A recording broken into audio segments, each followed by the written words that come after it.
ഇനി പൾസർ സുനി ഇതിനോടകം 7 വർഷവും 6 മാസവും 29 ദിവസവും ശിക്ഷ അനുഭവിച്ചു കഴിഞ്ഞു. ഇതിലെ ഒരു ഏറ്റവും വിചിത്രമായിട്ടുള്ള കാര്യം, ഈ 6 പ്രതികളിൽ ഇനിയിപ്പോൾ ശിക്ഷാ കാലാവധി പൂർത്തിയാക്കി ആദ്യം പുറത്തിറങ്ങുന്നയാൾ ഒരുപക്ഷെ പൾസർ സുനി ആയിരിക്കും, ഈ കേസിലെ 1-ാം പ്രതി ആയിരിക്കും എന്നുള്ളതാണ് ഏറ്റവും വിചിത്രമായിട്ടുള്ള കാര്യം. ഇതിനോടകം തന്നെ 7 വർഷത്തിലധികം ശിക്ഷാ കാലാവധി പൂർത്തിയാക്കിയതുകൊണ്ട് ഇനി 13 വർഷക്കാലം പൾസർ സുനിക്ക് ശിക്ഷ അനുഭവിച്ചാൽ മതി.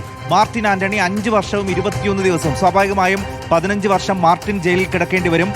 മണികണ്ഠനാകട്ടെ 4 വർഷവും 8 മാസവും 27 ദിവസവും, ബാക്കി നാൾ ഏകദേശം 14 വർഷത്തോളം മണികണ്ഠൻ കിടക്കേണ്ടി വരും. വിജേഷ് ആകട്ടെ 5 വർഷം മാത്രമാണ് കിടന്നത്, 15 വർഷം വിജേഷിന് കിടക്കേണ്ടി വരും.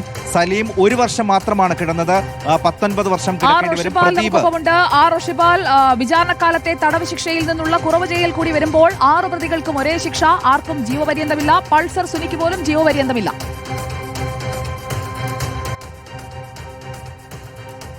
സുജയ, നടി ആക്രമിക്കപ്പെട്ട സംഭവം ഒരുപക്ഷെ സമാനതകളില്ലാത്ത ഒരു പെൺകുട്ടിക്ക് നേരെയുണ്ടായ ആക്രമണമെന്ന് പ്രോസിക്യൂഷൻ ചൂണ്ടിക്കാണിച്ച ആ ക്രിമിനൽ കുറ്റത്തിൽ ഇപ്പോൾ നേരിട്ട് പങ്കെടുത്ത ഈ പ്രതികൾക്ക് പരമാവധി നൽകിയ ശിക്ഷ 20 വർഷം തടവ് മാത്രമാണ്. പ്രോസിക്യൂഷൻ ആദ്യഘട്ടം മുതൽ തന്നെ വാദിച്ചത് ജീവപര്യന്തം ശിക്ഷ നൽകണമെന്ന്. ഏതായാലും പൾസർ സുനി അടക്കമുള്ളവർ ഇനി 13 വർഷം മാത്രമാണ് ജയിലിൽ കിടക്കേണ്ടത്. മറ്റുള്ളവർക്ക് ചിലർ 15 വർഷം കിടക്കേണ്ടി വരും.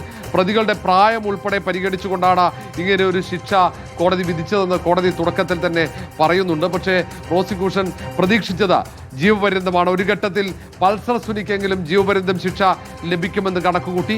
ഏതായാലും ഈ ശിക്ഷയും പുനഃപരിശോധിക്കണമെന്നാവശ്യപ്പെട്ട ഒരുപക്ഷെ പ്രോസിക്യൂഷൻ മേൽക്കോടതിയെ സമീപിക്കാനുള്ള സാധ്യതയുണ്ട്. കാരണം ജീവപര്യന്തം ശിക്ഷ ലഭിക്കാവുന്ന കുറ്റം ഇവർ ചെയ്തു എന്ന വാദത്തിൽ പ്രോസിക്യൂഷൻ ഉറച്ചു നിൽക്കുന്നുണ്ട്. ക്രിമിനൽ ഗൂഢാലോചന, അതിനപ്പുറത്തേക്ക് ക്രൂരമായ പീഡനം, സമാനതകളില്ലാത്ത പീഡനം ആ യുവതി അനുഭവിച്ചു. അതുകൊണ്ട് മാതൃകാപരമായ ശിക്ഷ വേണമെന്ന ഒറ്റ നിലപാടിൽ തന്നെയാണ് ഇപ്പോഴും പ്രോസിക്യൂഷൻ ഉറച്ചു നിൽക്കുന്നത്. ഏതായാലും ഈ വിധി പകർപ്പ് പരിശോധിച്ചതിന് ശേഷമാകും പ്രോസിക്യൂഷൻ തുടർ നടപടികളിലേക്ക് നീങ്ങുക. ഏതായാലും ദിലീപ് ഉൾപ്പെടെയുള്ള 4 പ്രതികളെ വെറുതെ വിട്ടതിനെ ചോദ്യം ചെയ്ത് ഹൈക്കോടതിയിൽ അപ്പീൽ നൽകാനുള്ള തീരുമാനം നേരത്തെ തന്നെ പ്രോസിക്യൂഷൻ എടുത്തിട്ടുണ്ട്. വിധി പകർപ്പ് ലഭിച്ചാൽ അത് പരിശോധിച്ച് അപ്പീൽ തയ്യാറാക്കി ഹൈക്കോടതിയിൽ എത്തിക്കും അടുത്തയാഴ്ച തന്നെ. അതിനൊപ്പം ഈ ശിക്ഷാവിധിയെ കൂടി പ്രോസിക്യൂഷൻ ചോദ്യം ചെയ്യുന്നുണ്ടോ എന്നതും പ്രധാനമാണ്. 20 വർഷം എന്നത് പരമാവധി ശിക്ഷ അല്ല, ഒരുപക്ഷെ ജീവപര്യന്തം തന്നെയാണ് പ്രതീക്ഷിച്ചത്. ആദ്യഘട്ടം മുതൽ തന്നെ ജീവപര്യന്തം ശിക്ഷ നൽകണമെന്ന ആവശ്യമുയർത്തി. പ്രതിഭാഗം ഏറ്റവും കുറഞ്ഞ ശിക്ഷ നൽകണമെന്ന ആവശ്യവും കോടതിക്കകത്ത് ഉയർത്തുന്ന സാഹചര്യം ഉണ്ടായിരുന്നു. ഏതായാലും പൾസർ സുനി 13 വർഷം കൊണ്ട് ജയിൽ മോചിതനാകും. അതിനിടയിൽ ഏതെങ്കിലും തരത്തിൽ ശിക്ഷയിൽ ഇളവ് പൾസർ സുനിക്ക് ലഭിക്കുമോ എന്നത് കാത്തിരുന്ന് കാണേണ്ടി വരും. സാധാരണഗതിയിൽ ഈ കുട്ടികൾക്കും സ്ത്രീകൾക്കുമെതിരെയുള്ള കുറ്റകൃത്യങ്ങളിൽ ഇത്തരം ശിക്ഷാ ഇളവുകൾ നൽകുന്നത് പതിവല്ല.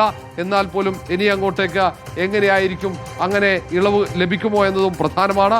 ഒരുപക്ഷെ രാജ്യത്തെ പോലും നടുക്കിയ ഒരു കുറ്റകൃത്യം, സമാനതകളില്ലാത്ത കുറ്റകൃത്യം, രാജ്യത്തെ ആദ്യത്തെ കൊട്ടേഷൻ ബലാത്സംഗമെന്ന പ്രോസിക്യൂഷൻ കണ്ടെത്തിയ കുറ്റകൃത്യം, ആ കുറ്റകൃത്യത്തിനാണ് ഇപ്പോൾ 20 വർഷം കഠിന തടവ്. 20 വർഷം തടവ്, അത് 6 പ്രതികൾക്ക്. കുറ്റകൃത്യം ചെയ്ത പൾസർ സുനിക്കും കൂട്ടുപ്രതികളായ 5 പേർക്കും ഒരേ ശിക്ഷ തന്നെ വിചാരണ കോടതി നൽകിയിരിക്കുന്നു.